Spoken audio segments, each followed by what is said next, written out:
Pantay naman na pagpili sa mga job order personnel sa SWAL Pangasinan isinagawa bago ang renewal.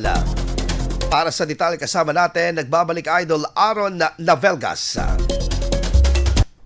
104.7 IFM Report.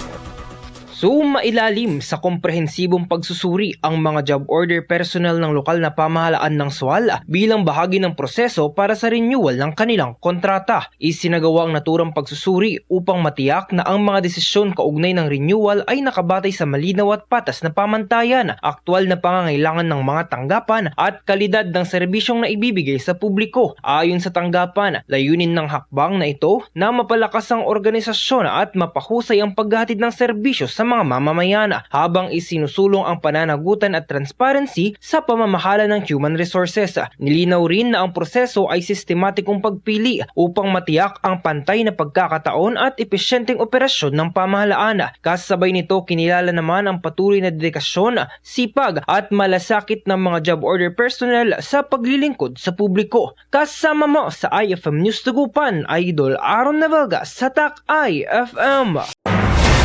IFM News. IFM News. IFM News.